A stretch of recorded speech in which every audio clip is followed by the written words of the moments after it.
Hi, everyone, and welcome back to another extra special episode of Ian as a Weirdo. Today I'm going to be interviewing Winter. Hi, Winter. Hi. Hi. So today we're going to be talking about mental health. We're going to be continuing my mental health interview series and see what Winter's point of view is on mental health and their experience. Um, so, Winter, could you tell me a little bit about your experience with mental health? Yeah, so I've had a mental health history for a very long time. For me, it comes from my childhood. And I've had I've had excuse me. I'm gonna stumble on words a bunch. But I was a bullied kid for most of my school years, and then I had a history of depression my whole teenage years, and that's never really stopped. It kind of occasionally comes back up full force, and then for a while I'm not completely okay, but it fluctuates. And then for a very long time, because I have childhood trauma, a bunch of it, and for a very long time, I was told that I have BPD and that that's all there is to it, and that I just have to kind of work on that and stuff. But I only ever found out I'm autistic in my late 20s, actually. Never knew before.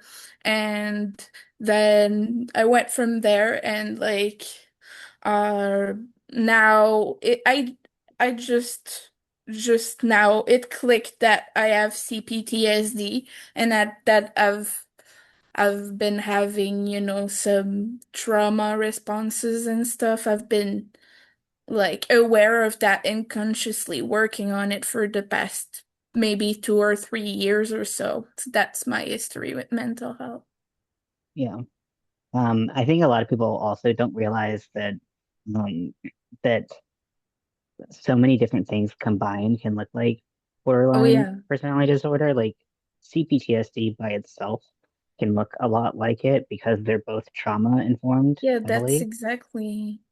So if you don't have someone like kind of looking at it through the right lens, like it's really easy to get misdiagnosed. I can see how Yeah, that happens. it's like a cocktail. You have to just know the ingredients. Yeah, really terrible cocktail, right? Exactly. That nobody wants. Um, so how would you describe being ADHD to someone who doesn't understand autism or ADHD very well?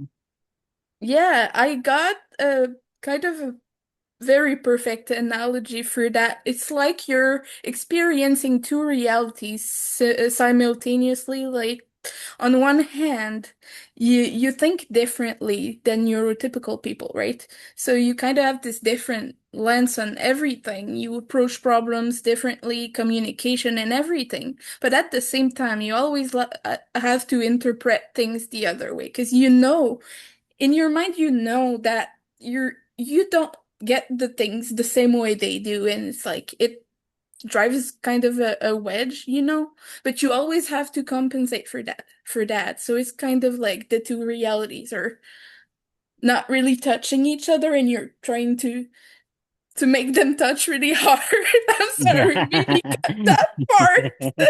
Maybe cut that I thought it part, was but great, but if you really you're think so, trying but to connect I two think it's great. realities that Yeah. don't really merge together.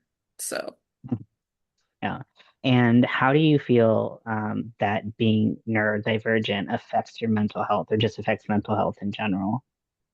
so there's a lot of ways in which it affects it, of course, but one of the biggest things for me is I was taken advantage of a lot in my life. And of course, as you get older, you kind of get more of a sense of who people are and like what their intentions are. And it's still something I struggle a lot. But the thing is it affects your personal worth, like the way you see yourself. You start seeing yourself through the lens of what you can do for people and what you bring to them, and not like just as a person who just has value because you exist, right? And so even if I try to work hard on that, I'm always kind of just reminded, yeah, maybe this person only wants to like maybe they need something from you. I'm always thinking that, and it's kind of lonely because of that, being close to people is really hard. Mhm. For me it's hard to get close to anyone, so that's one of the biggest things I can think of. Yeah, I think as you were talking, and I was kind of like thinking over what you said, which I think the uh metaphor of like this other reality that you have, Yeah. where I don't know if you experience it quite like this, but sometimes I feel like I have so much trouble interpreting other people's actions because I'm like, is this what humans do? Is Yeah, this what humans are supposed to exactly. do? You Oh almost yeah. feel like not human, maybe is how like I feel. Yeah. And so you like so being taken advantage of, I think, is the commonality among a lot of people who are neurodivergent because you're Oh trying yeah. to figure out like, is this what humans are supposed to act like? And it's really difficult to know um Exactly. when you can't interpret people's behaviors because you Yeah. don't think like that. So I think that's a great way to put it. And um, I think a lot of people who are neurodivergent would feel the same. Is there Okay. any, yeah, is there anything that you would like people to know about mental health? And what would you say to someone who's going through a tough time mentally right now? So what I would really like to to to say is it's not shameful. There's nothing shameful about it. A lot of society kind of tries to make it that way so that people, if they're not performing, like everybody else, they're struggling. Like if you're depressed, if you just maybe have some other mental health issues that, society just tries to shut you down and to make you feel like you don't belong. And I just want people to know that everybody struggles, right? It's just that some people really don't show it. But one thing you have to understand is it will come out some way, sooner or later. And sometimes it can be explosive for most people if you've been hiding it your whole life. And it really takes a toll. And so I think it's really important to know and to acknowledge that it happens and that it's normal. Just so you know. Just I think that if we want to make it better for the whole mental health community, the only way to do that is to support each other through it. Because right now it's kind of the world against us. So that's the way I see it. Hmm. Yeah, I think that's great and absolutely true. And how do you feel most supported in your mental health? What does your support system look like? So for me, acknowledgement and validation is really important. I need to feel that people understand, and if they don't understand, because of course, like if someone hasn't lived through it, maybe there's a few things they don't get, but I need the people in my life to show that they're willing to try at least, and if they don't understand something, that they still respect me and still value me. And it's true for all the people in my life currently. Most of the people I'm really close to, they have mental health struggles. Like I was saying, we get through it by supporting each other, and that's really what my world is like right now. Like most of my friends have gone through it too.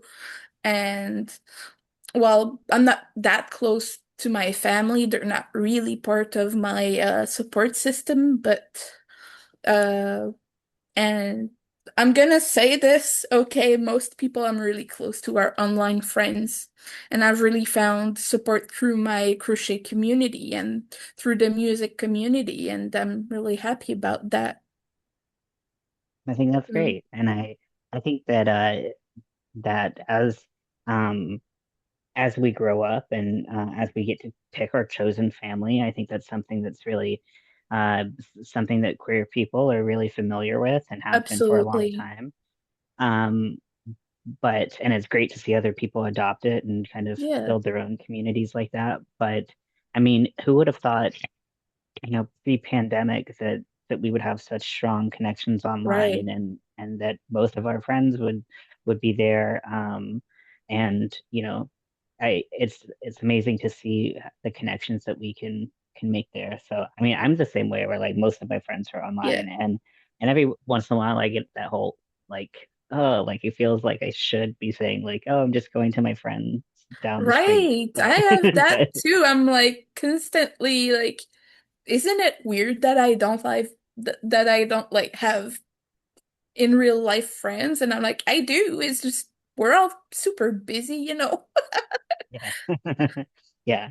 It's, you're like everyone online, like or schedules are kind of the same and Yeah. but Yeah. it's a lot easier. So I feel the same way. But yeah, I thank you so much for talking with me today. And Was a pleasure. I think that a Thank lot of you. people will understand um who are neurodivergent will understand exactly what you're saying. I think you said it in such a like easy to like package up and Oh, give that thanks. to like someone else, you know what I mean? Yeah. Sometimes it's hard to get the words out to Yeah. describe it to other people. And I think your metaphors and your examples are just chef's kiss. Oh, So thanks. thank you for that. I was proud of Um that one. yeah, it was really good. It was really good. Um So yeah, thank you so much for talking with me. And if anyone has questions for Winter or me, leave them in the comments below. And thank you for watching, and we'll talk to you later.